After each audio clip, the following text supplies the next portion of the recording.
Mm-hmm. She looks like she's gonna, yeah. Say hi to all the friends. George is here. Good morning. Welcome back to Thankful Thursday. I'm thankful for this little girl. This is my dog, Georgia. She's a good girl. I think she loves that we're all home with her and we can play with her. And she was running around down here crying because she wanted my attention. So I figured I'd pick her up and introduce her to everybody. Once you log in, once you get on our live stream, post a comment with your name so I can give you a shout out. This is Georgia. Georgia is a Maltese Shih Tzu mix. And she is a fun and loving dog. And I'm so thankful for her on this Thankful Thursday. She cuddles with us and plays with us, and we have lots of fun with her while we're home and doing our learning from home. Georgia just wanted to say hi to everybody this morning. All right. Hi, Sophia. Say hi, Sophia. Welcome back. I'm so happy you're here. All right. Good morning. Good morning. Georgia's with us this morning. She wanted to say hi to everybody. Give lots of doggy kisses. All right, I'm going to let Georgia down. Good morning, everybody. Welcome back to Thankful Thursday, April 9th, 2020. We're on our 19th day of remote learning. We've almost been doing this for a month, a whole month. You guys are getting good at it, right? Figured out a new routine. We've been talking about routines. I hope everybody's having a great day. I know I've been trying to wake up with a thankful thought, and it helps my whole day. So I want to start off by going over our problem of the day from yesterday. I saw some friends sent me some awesome problem of the day solutions. So let me take it down and show you what our problem was. 7 bumblebees were on the sunflower. 3 bumblebees flew away. How many bumblebees are still on the sunflower? So let's make sure we understand the problem first. So we're starting with 7 bumblebees. Are we going to have more or less at the end? Is the number going to get bigger or smaller if some of them fly away? Yes, it's going to get smaller. And when numbers get smaller, do we add or subtract? Oh, subtract. It's a subtraction problem. Let's draw a picture to solve this. So I'm going to need some bumblebees and a sunflower. All right, let me get my dry erase board ready. So I need 7 bumblebees on the sunflower. I'm going to do a nice big flower here. Here's my big sunflower.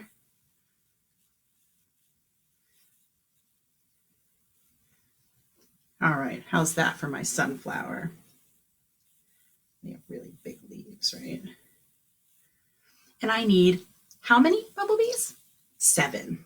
All right, so I'm going to do 1, 2, 3, 4, 5, 6, 7. And I got to give them their stripes, right? Now I need to count and check and make sure I have 7 bumblebees. 1, 2, 3, 4, 5, 6, 7. So 7 bumblebees on a sunflower. Do we all get that far? Awesome. And then it says 3 flew away. How can I show that in my picture? Well, a lot of you might have said put an X over it. I can either X them or circle them and X them. So I'm going to have these 3 all fly away. 1, 2, 3 flew away. Now I have to figure out how many are left on my sunflower. How many are still there? 1, 2, 3, 4. 4 are still there. All right, so now we need to write an equation. Don't forget this step. Some of you want to skip this step, but this is the tricky, sticky part, and this is where we're going to flex our math muscles. So how many bumblebees do we start with? 7. Across the sky, down from heaven. That's how we make a number 7. And then some flew away. So you told me that that's subtracting. So how many do we subtract? How many flew away? How many flew away? 3 flew away. I can even put an arrow to show they flew away. Minus 3. So far, I have 7 minus 3 equals, and then how many bumblebees did you say were left? 1, 2, 3, 4. 4. Down and over and down once more. So we make a number 4. So you should have this number, this equation or number sentence written. Let's read it. Help me. 7 minus 3 equals 4. Awesome. Now today you have a new problem. I'm hoping that you draw your picture to solve or use a new tool that we have to solve and write an equation. I actually want to show you something else. So remember this morning I was showing you how to make a number line? Here's my number line. I want to show you how to solve this bumblebee problem using a number line. Remember we were talking about, so when we go this way, the numbers are smaller, and when we go this way, the numbers get bigger or greater. So we know that there are 7 bumblebees on the flower. So I'm going to find number 7, which is right here. I'm going to put my finger there, 7. And 3 bumblebees flew away. So that means it has to get smaller, right? You told me the number's smaller. We're going to hop back 3 dots. Ready? Let's hop backwards 3 to smaller numbers. 1, 2, 3. What number did I land on? 4. Yeah, so 7 hopping back or taking away 3 equals 4. And that's exactly what we did here. Our solution was 4, our difference to the subtraction problem.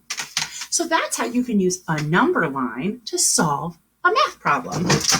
And my board just fell down. Oops. All right. Let me scoot that out of the way. All right. So our new problem. Are you ready for our new problem of the day? Maybe you can draw and then even use your number line that you made to solve. All right, here it is. There are 10 bluebirds in my bird bath. 4 bluebirds fly away. How many bluebirds are in the bird bath now? I'm going to think about this. We started with 10 and some flew away. So remember, make sure you understand the problem. Is the number going to get bigger or smaller? Are you going to use addition or subtraction? I can't wait to see your problem of the day. Awesome. And if you also want to record a little video of you solving the problem of the day, showing me your work or explaining it to your friends, I would love to see that, and I would love to share that. So if you want to do a recording of you solving and explaining how to solve the problem like Brian did the other day, you can do that. That's awesome. I want to see how well you can explain it, and it will help your friends. I think it's so great when kids explain their thinking to other kids. It really helps. Aw, hi, Brian. Oh, Brian's saying hi to all of his friends. That's so nice. All right, friends. So I have a new story for you today, but before we start our story, I want to remember one of the strategies that we've been working on when we listen to a story. Today, I have a book about Curious George. Now, I want to talk about prediction. And we talk about prediction a lot. And most of my KinderCavs, you guys are awesome at making predictions. But let's do a review of what that means. When we make a prediction, we use clues from the text, from the book, to help us guess at what might happen. So if you've read, say, this story or a story before, you can't make predictions about it. It has to be something new you haven't read before to make a prediction, because you're using the clues and being like a detective to make a guess about what might happen. So for example, this book is called Curious George, right? And look at the illustration on the cover. You can use the illustration to make a prediction about where Curious George may be going or where the setting of this story is. Can you make a prediction for me? Did you say the beach? Well, I would think the same thing. And you could read the rest of the title. It says, goes to the beach. Curious George goes to the beach. Now, I can make another prediction based on what I know about Curious George. If you've read other Curious George books, You know a bit about him, that he's a little monkey, right? That gets himself into trouble because he's very curious. So I'm going to make a prediction that George is going to get into some sort of trouble in this book because he seems to get in trouble in all of the other Curious George books that I've read. So that's a prediction I can make. So are you ready to hear this story? And we're going to stop at some points and make predictions about what might happen. And I have an itchy eye, sorry. I'm doing a lot today. My board falls down, my eye's itchy. All right, here we go. Curious George goes to the beach. This is George. He lived with his friend, the man with the yellow hat. He was a good little monkey and always very curious. Today, the man had a surprise for George. He took George to the beach. Look at what they have. He has on flip-flops. I see a picnic basket. Looks like a thermos, a pail and a shovel, a ball and an umbrella. He's wearing sunglasses.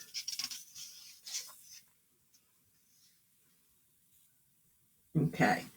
They found a spot on the warm sand. Then another surprise. George saw his friend Betsy. Look, Betsy, her grandmother said, it's Curious George. But Betsy didn't even smile. She had never been to the ocean before.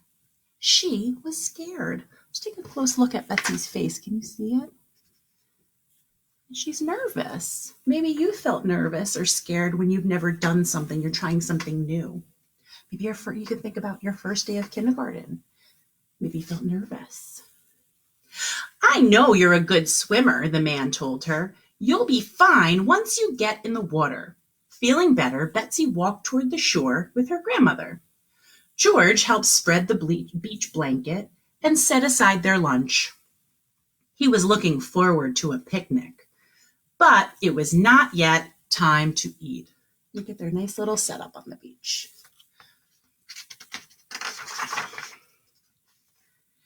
It was time to play. In no time, George was having fun. He learned a new game. He dug in the sand. Look at what he did. He buried the man in the yellow hat. He has a big smile on his face.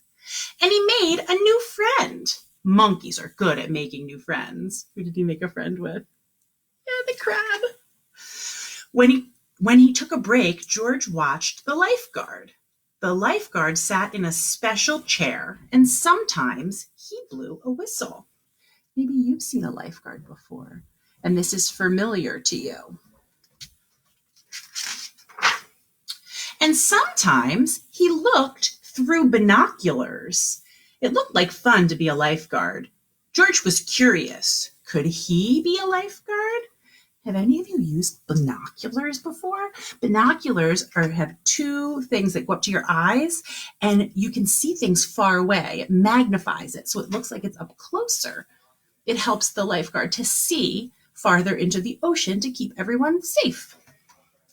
Before long, the lifeguard took a break. Here was George's chance. What do you think George is going to do? Yeah, I think he's going to be really curious. Let's see. Oh my goodness. Look at the picture. What is George doing? Uh-oh. Imagine being at the beach and the lifeguard going into the water and you climbing up into the lifeguard stand while he went into the water. Oh my goodness. Watching the crowd from up in the special chair, George felt just like a lifeguard. He looked through the binoculars. There was a lot to see at the beach. He saw seagulls flying high above. He saw Betsy on the shore below. She still had not been in the water. Then the lifeguard saw George. "Hey," he yelled, "that's no place for a monkey." George thought it was a fine place for a monkey, but he did not want to cause trouble, so he climbed down. And there's a lot going on the beach. Maybe if you've been to the beach, you can connect with this. Sandcastles and frisbees. They're looking at, oh, there's a turtle here. Someone's playing catch in the water. Over here, they're eating. I see a dog in the water over here. Back at the beach blanket, George was hungry for a snack.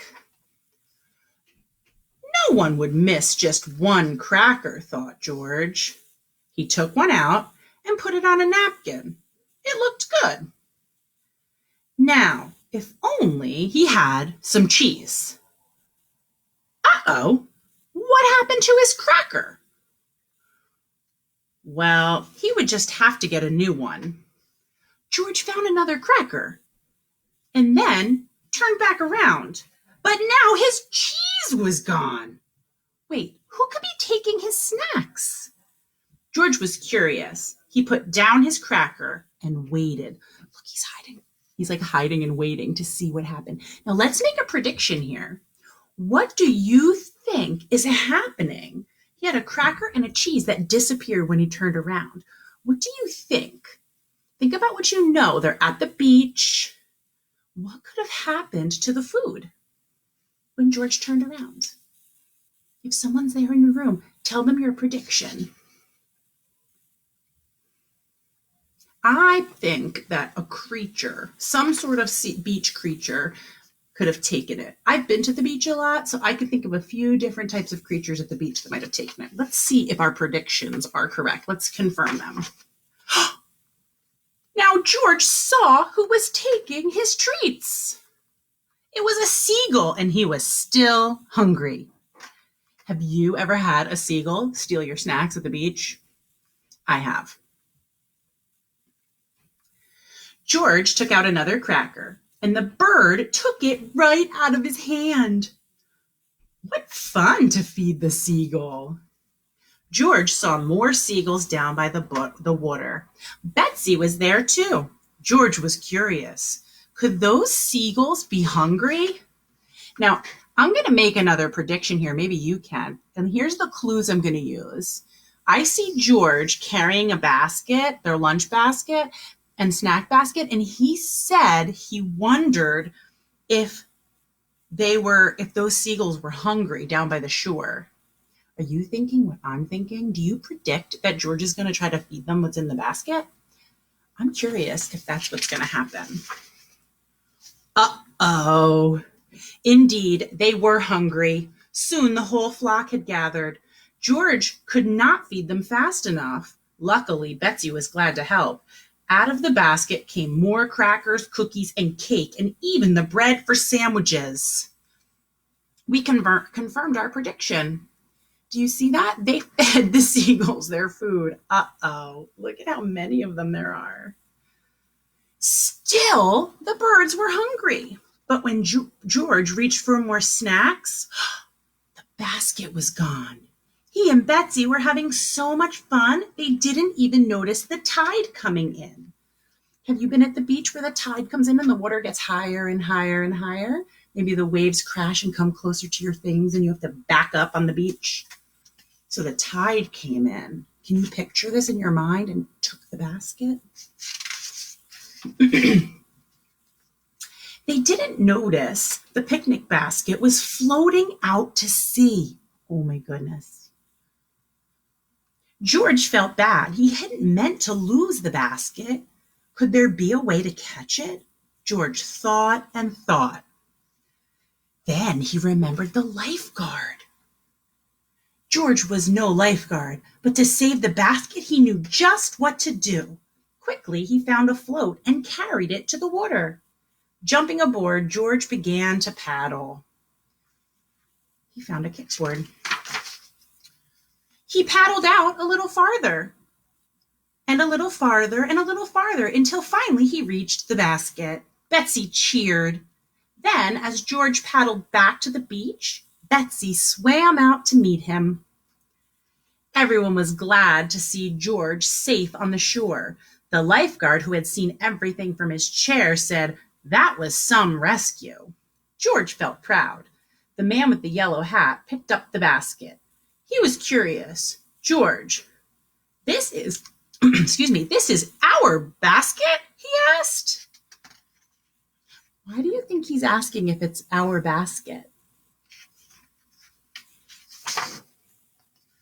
Poor George. After all of that, the basket was empty. There would be no picnic on the beach, and it was all his fault.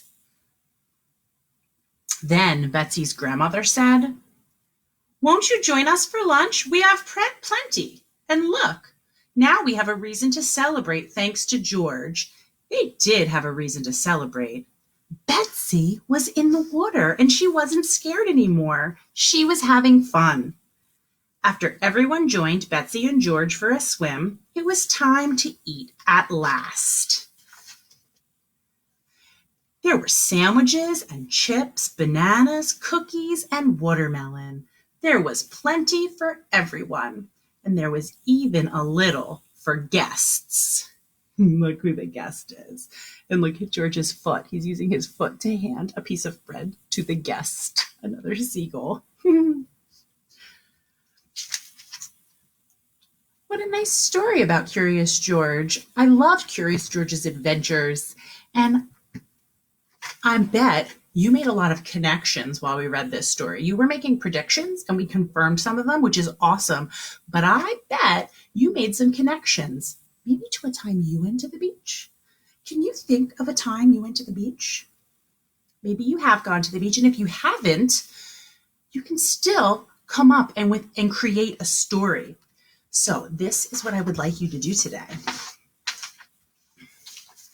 You are going to need some paper, any kind. It could be your journal paper. It could be a plain piece of white paper, and something to write with. So what I want you to do today is to write about a time you went to the beach. I want you to write a story, okay? So our stories are going to have more than one sentence, right?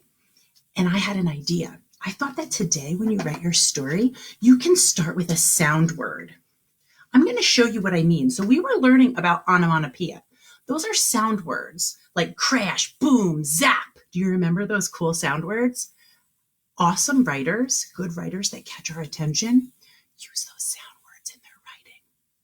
So I'm thinking about the beach and sounds I might hear at the beach because I want to start my story with that sound. I was thinking splash.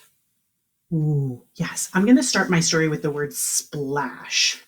Splash.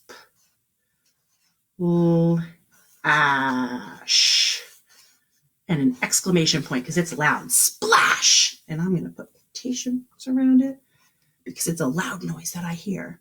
Say that with me. Splash. Let me think about what else I might write. I know the time at the beach I'm going to write about. Splash.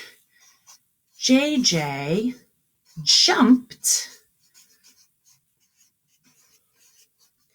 into the cold water. I started my story. Do you like how I started my story? Are you curious about what might happen next? Yeah, I'm not done. I wrote a sentence, but I didn't tell a story yet. I just told you that splash, JJ jumped into the cold water. Can you picture it in your mind though? Yeah, onomatopoeia helps that. But I'm going to tell you the rest of the story, but I'm not going to share it with you until later. I'll put it on the story because my story is going to have more than one sentence in it. I can't wait to hear your story. All good stories have a beginning, a middle, and an end. Don't forget when you write your story and try to use onomatopoeia, a sound word. I can't wait to see it. So write about a time that you went to the beach. And if you've never been to the beach, you can make up a story about a time you go to the beach. That's totally A-okay. I can't wait to see your writing. And I'm so happy you're here with us. I want to make sure I said hi to everybody. Hi, Jeffrey. So don't forget, problem of the day. Write a story about a time you went to the beach using onomatopoeia. Sound words, splash. Maybe it was a squawk from a seagull, right? I can't wait. I'm looking forward to seeing all your awesome work. You've sent so much so far. Don't forget, Miss Kavanaugh added you all to Brain Pop. I sent it on Class Dojo. Brain Pop is super cool and you can explore space. I gave you some stuff on there to explore. There's videos and games. So make sure with your moms and dads at home, you check out, there's a little video showing you how to sign up for Brain Pop and how you can get into all that cool information. Go learn about space because our class is going to read the next Magic Treehouse book together. Okay, so Brain Pop Jr., check it out today, okay? And don't forget to read your books on Raz. I love you all. I hope you have an awesome rest of this thankful Thursday, and I will see you tomorrow morning at 9 a.m. Be there. Love you all. Bye.